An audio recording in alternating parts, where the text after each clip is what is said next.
Assalamualaikum warahmatullahi ta'ala wabarakatuh. Bismillahirrahmanirrahim. Alhamdulillahi rabbil alamin. Wassalatu wassalamu ala sayyidina wa habibina wa syafi'ina wa zukhrina wa maulana Muhammadin wa ala alihi wa ashabihi wa man tabi'a sunnatahu wa jama'atah min yaumina hadha ila yaumil ba'thi wan nahdati wad din. Amma ba'du. InsyaAllah para penonton, kali ini kita menjawab sedikit sebanyak syubhat, isu-isu yang menjadi kesamaran di masyarakat kita, iaitu setengah daripada dakwa setengah saudara-saudara kita di kalangan pengikut bagi Syekh Muhammad bin Abdul Wahab yang dipanggil sebagai Salafi Wahabi, yang mana mereka mengikut bagi pendapat Al-Imam Syekhul Islam Imam Ibn Taymiyah rahimahullahu ta'ala, yang mana Imam Ibn Taymiyah menyebut di dalam kitab Az-Ziyaratul Qubur wal Istinjad bil Maqbur. Kitab kecil itu dibahagikan secara free oleh kerajaan Saudi kepada para hujjah, para penziarah yang mengerjakan umrah dan haji di Mekah Al-Mukarramah, yang mana isinya mengandungi satu fatwa yang dikeluarkan oleh Syekh Ibn Taymiyah rahimahullahu ta'ala. Dikatakan di dalam kitab tersebut, bayanu hukmit tamassuhi bil qabri wa takbilihi wa tamzikhil khaddi alaihi, penjelasan hukum menyentuh kubur, wa takbilihi dan mencium akan kubur, wa tamrikhil khaddi alaihi dan mengusap pipi, menempelkan pipi di atas kubur. Kata Ibnu Taimiyah rahimahullah, wa ammat tamassuhu bil qabri, dan adapun menyentuh dengan kubur, ay qabrin, mana-mana kubur, ayya qabrin kana, mana-mana kubur ada ia, wa takbiluhu dan mencium akan kubur, wa tamrikhul khaddi alaihi dan menempelkan pipi di atas kubur, famanhiyun ialah suatu yang dilarang, anhu daripada mengerjakannya, bittifaqil muslimina dengan sepakatan seluruh umat Islam, kaum muslimin bersepakat larangan tersebut. Kata Imam Al-Hafiz Ibn Taymiyah, walau kana zalika min kuburil anbiya, dan jikalau adalah mencium kubur, menyentuh kubur dan menempel pipi di atas kubur itu ialah setengah daripada kubur-kubur para nabi sekalipun, dilarang juga. Walam yaf'al hadza, dan tidak dikerjakan akan perbuatan tersebut, ahadun oleh seorang pun min salafil ummati, daripada ulama salaf, wa a'immatiha dan para imamnya salaf, bal bahkan haza minasyirki, itu ialah perbuatan setengah daripada perbuatan syirik. Intaha di dalam kitab Ziyaratil Qubur wal Istinjadil Maqbur, wal Istinjadil Maqburi, Sahifah muka surat 54. Jadi adakah pernyataan tersebut tepat dan benar bahawasanya ulama-ulama salaf kita tidak pernah menyentuh kubur, tidak pernah mengusap kubur dan tidak pernah mencium kubur? Di sini kita membawa beberapa dalil-dalil yang menunjukkan bahawasanya kenyataan Al-Hafiz Ibn Taymiyah itu tidaklah tepat. Pertama, iaitu perbuatan Sayyiduna Abu Ayyub Al-Ansari radhiyallahu ta'ala anhu. Beliau diriwayatkan mencium kubur Nabi kita Muhammad sallallahu alaihi wasallam. Bunyi riwayatnya begini: an Dawud bin Abi Salihin qala aqbala Marwanu yawman fawajada rajulan wadi'an wajhahu 'ala al-qabri faqala atadri ma tasna'u faaqbala alayhi fa idzan huwa Abu Ayyub al-Ansari radhiyallahu ta'ala anhu faqala Abu Ayyub na'am ji'tu Rasulullah sallallahu alaihi wasallam walam atil hajara sami'tu Rasulullah sallallahu alaihi wasallam yaqulu la tabku 'ala ad-dini idza waliyahu ahluhu walakin ibku 'alaihi idza waliyahu ghairu ahlihi. Rawahu Ahmadu wat-Tabarani wa Ibnu Abi Khaisamah wa sahhahahu al-Hakim wa Az-Zahabi wa Suyuti. Riwayatnya an Daud bin Abi Salihin, diriwayatkan daripada Abu Daud bin Abi Saleh. Qala, berkata ia Abu Daud, aqbala Marwan yauman, satu harinya Marwan datang di masjid Nabi sallallahu alaihi wasallam. Fawajada rajulan, maka mendapatilah oleh Marwan satu orang laki-laki, wadi'an wajahahu ala qabrin Nabi sallallahu alaihi wasallam. Laki-laki tersebut menempelkan pipi wajah mukanya di atas maqam Nabi sallallahu alaihi wasallam. Faqala Marwan, maka berkata oleh Marwan, atadri ma tasna'u, apakah engkau tahu apa yang kamu perbuat ini wahai laki-laki? Fa aqbala alaihi, maka laki-laki itu berpaling menghadap kepada Marwan. Fa idzan, maka tiba-tiba ketika itu ternyata yang mencium ataupun yang menempelkan wajah ke kubur Nabi itu ialah Abu Ayyub Al-Ansari radhiyallahu taala anhu, ialah Abu Ayyub Al-Ansari, seorang sahabat Nabi, sedangkan Marwan bukanlah sahabat Nabi. Faqala, maka jawab Sayyiduna Abu Ayyub, "Na'am, ya, aku tahu apa yang aku buat. Jitu, mendatangi olehku Rasulullah akan Nabi sallallahu alaihi wasallam. Walam atil hajara, padahal aku bukan mendatangi batu, bukan aku tuju kepada batu, tapi aku menuju kepada Nabi sallallahu alaihi wasallam. Yaqulu, sami'tu Rasulullah, telah mendengar olehku akan Rasulullah sallallahu alaihi wasallam, yaqulu, bersabda ia Nabi, la tabku 'ala ad-dini idza waliyahu ahluhu, jangan kalian menangisi di atas agama ini apabila agama itu diuruskan oleh ahlinya. Walakin ibku, akan tetapi tangisilah, menangislah, alaihi, atasnya, atau agama, idza, apabila waliyahu, yang menguruskan akan agama itu, ghairu ahlihi, oleh yang lain daripada ahlinya.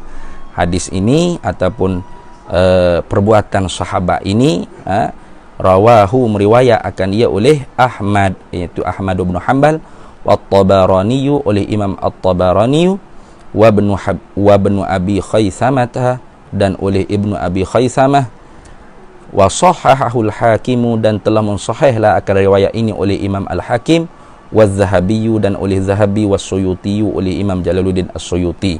Itu satu dalil yang menunjuk kata bahawasanya tidak benar dakwaan bahawasanya ulama salaf, para imam-imam salaf tidak pernah mencium kubur. Yang kedua ialah perbuatan Sayyidina Abdullah bin Umar radhiyallahu taala anhuma.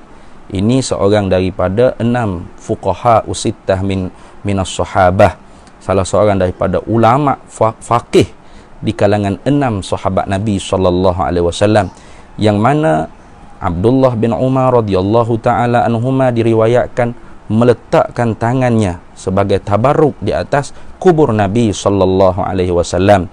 Riwayatnya berbunyi begini, An-Nafi'in, daripada Nafi', anna bin Umar radhiyallahu taala anhuma kana idza qadima min safarin shalla sajdataini fil masjidi summa ya'ti an-nabiy sallallahu alaihi wasallam fayada'u yadahu al-yamina ala qabrin nabiy sallallahu alaihi wasallam wa yastadbirul qiblata thumma yusallimu ala nabiy sallallahu alaihi wasallam thumma ala Abi Bakrin wa Umar radhiyallahu taala anhuma. Rawahul Qadi fi fadli salati ala nabiy sallallahu alaihi wasallam bi isnadin hasanin.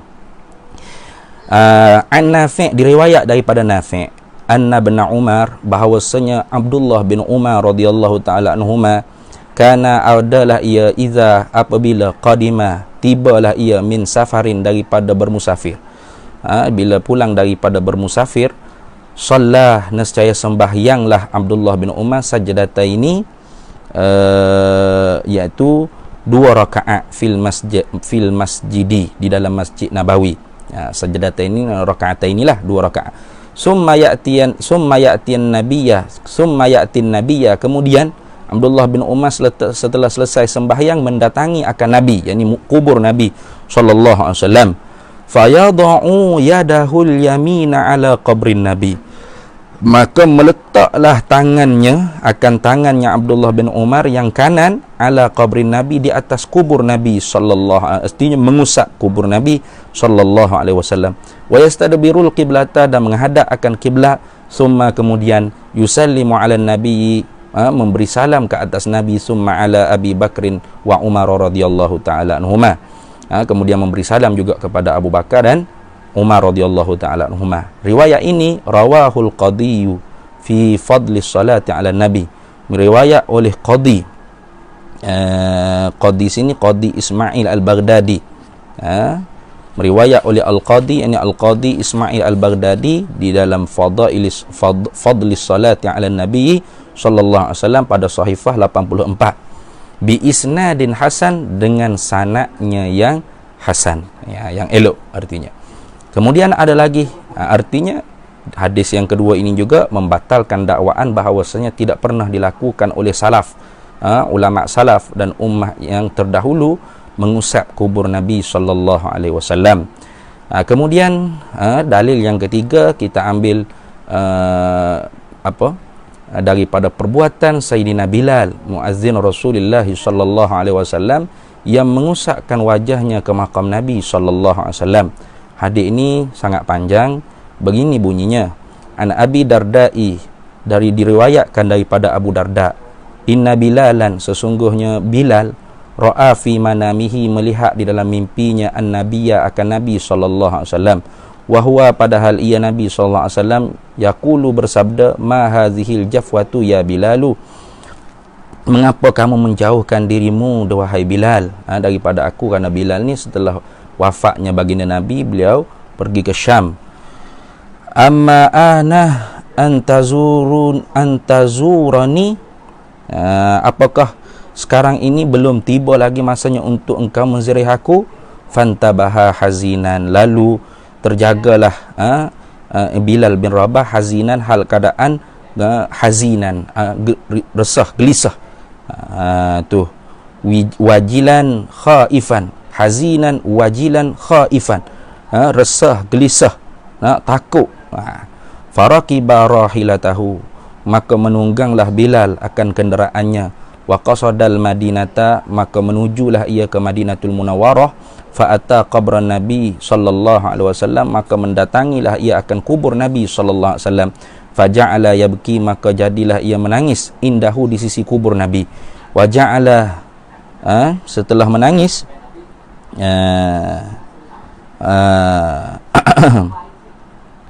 wa ja'ala yumarrighu wajahahu alaihi, maka setelah menangis, wa ja'ala, dan menjadilah Bilal bin Rabah tu yumarrighu wajahahu alaihi, mengusak-ngusakkan akan wajahnya di atas kubur Nabi.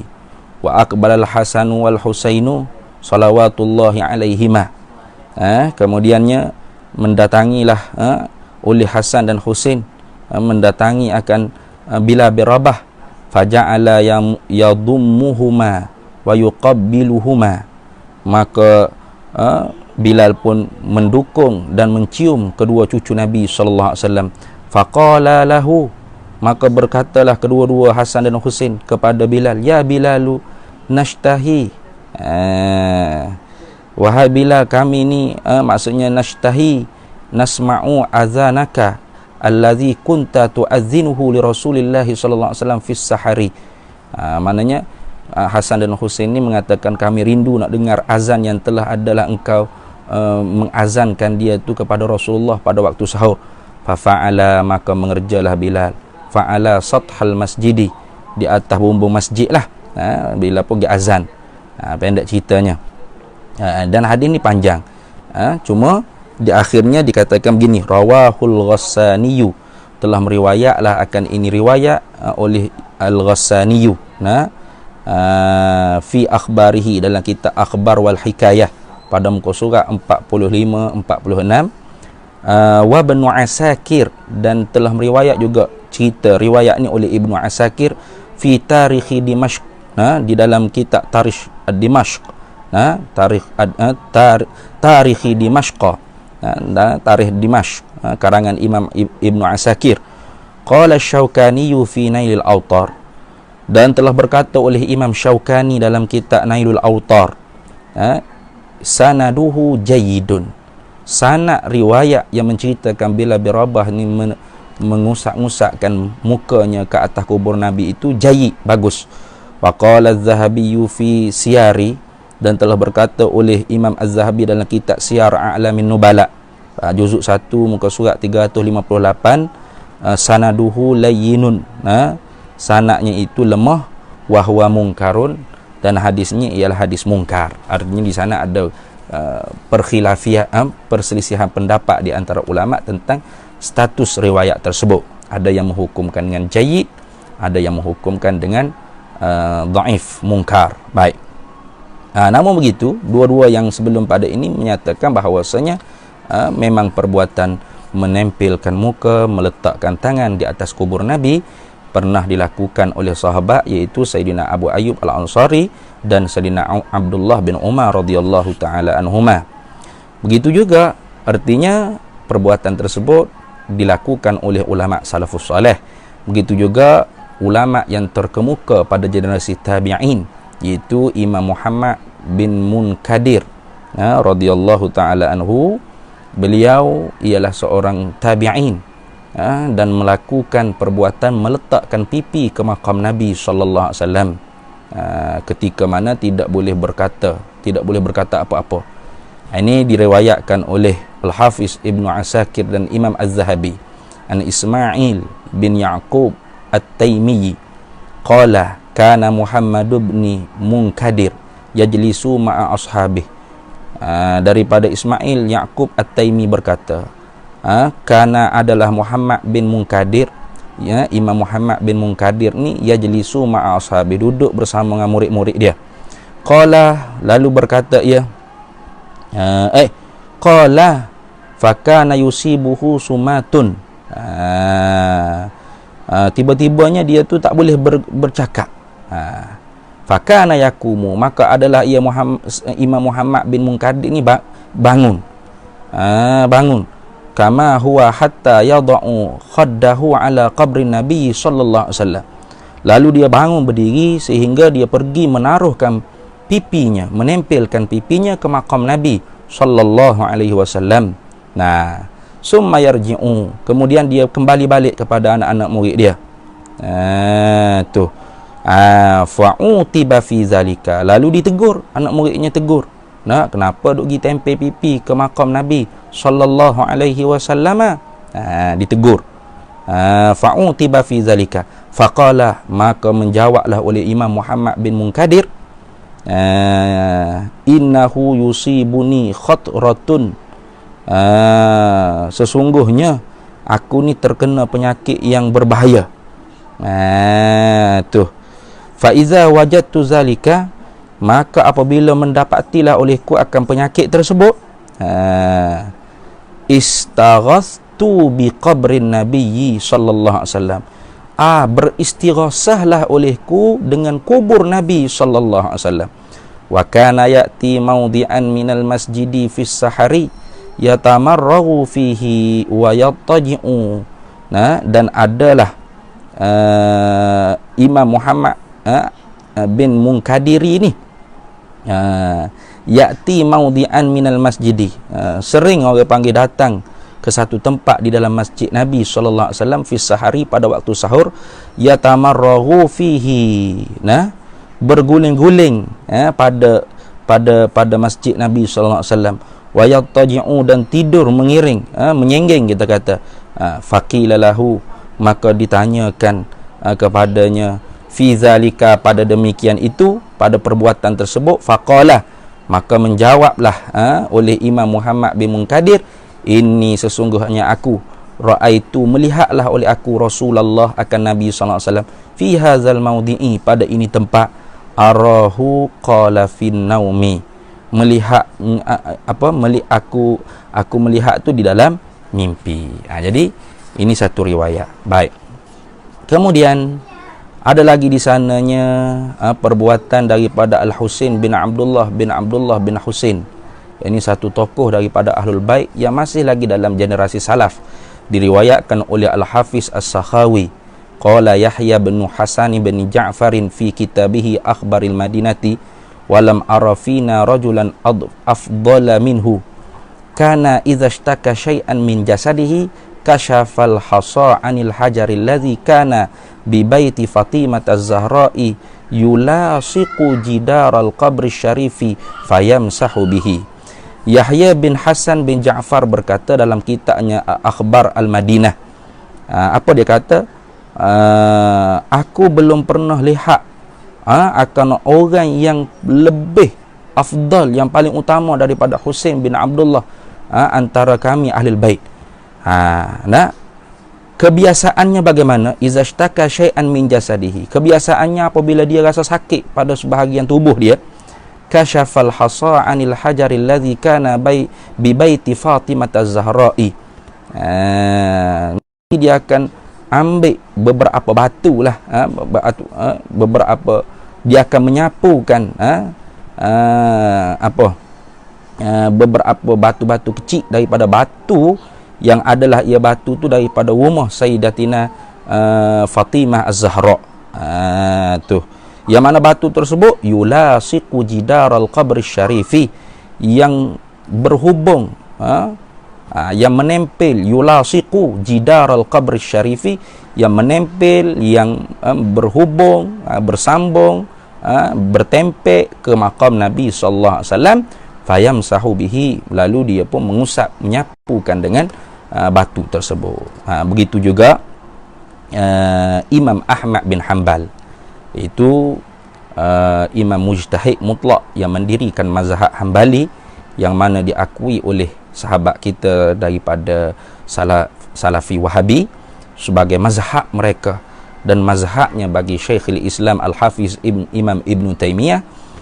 Imam Ahmad bin Hanbal sendiri berfatwa bahawasanya boleh tabarruk mengambil barakah dengan cara menyentuh dan mencium mimbar atau makam Nabi sallallahu alaihi wasallam dengan tujuan taqarrub kepada Allah Subhanahu wa taala. Bunyinya begini. Abdullah, anak daripada Imam Ahmad, Abdullah bin Ahmad bin Hanbal, meriwayatkan, sa'altuhu, menanyalah olehku akan ayahku, anir rajuli, tentang masalah seseorang laki-laki, yamassu minbaran nabiyya sallallahu alaihi wasallam, menyentuh akan mimbarnya Nabi sallallahu alaihi wasallam, wa yatabarraku bimasihi, dan mengambil berkat dengan menyentuh tersebut, wa yuqabbiluhu, dan mencium akan dia akan mimbar, wa yaf'alu bil qabri, dan mengerjakan seperti itu, mana menyentuh dengan niat mengambil berkat dan mencium akan dia tu bil qabrin Nabi sallallahu alaihi wasallam misla zalika. Tu wa yaf'alu bil qabrin Nabi misla zalika au nahwa hadza yuridu bidzalika taqarruba ila Allah jalla wa azza, menghendaki dengan perbuatan-perbuatan tersebut tu untuk taqarrub, ibadat, arti menghampirkan hati kepada Allah Subhanahu wa taala. Faqala abi, maka menjawablah oleh bapakku, iaitu Imam Ahmad bin Hanbal, katanya anaknya Abdullah bin Ahmad bin Hanbal, Imam Ahmad menjawab, la ba'sa bidzalika, tidak mengapa dengan demikian itu. Maka banyak lagi lah hujah-hujah, dalil-dalil yang menunjukkan bahawasanya tidak benar jika kita mengatakan perbuatan seperti itu tidak langsung dikerjakan oleh salafun as-salih dan para imam-imam salafun as-salih. Bahkan perbuatan tersebut ada dikerjakan. Mudah-mudahan kita menjadi umat yang tidak cepat menghukumkan kafir, syirik kepada mereka yang tidak sealiran dan sependapat dengan kita, dan kita membina umat Madinah, umat Islam yang thaqafah dan umat Islam yang hadarah. Mudah-mudahan membanggakan Nabi kita Muhammad sallallahu alaihi wa ala alihi wa sahbihi wasallam. Hadanallahu wa iyyakum ihdinas siratal mustaqim, yu'til hikmata man yasha wa man yu'tal hikmata faqad utiya khairan katsira wa ma yadhakkaru illa ulul albab. wallahu a'lam wa ilmuhu atam, wallahul muwaffiq ila aqwamit thariq. Wassalamu alaikum warahmatullahi wabarakatuh.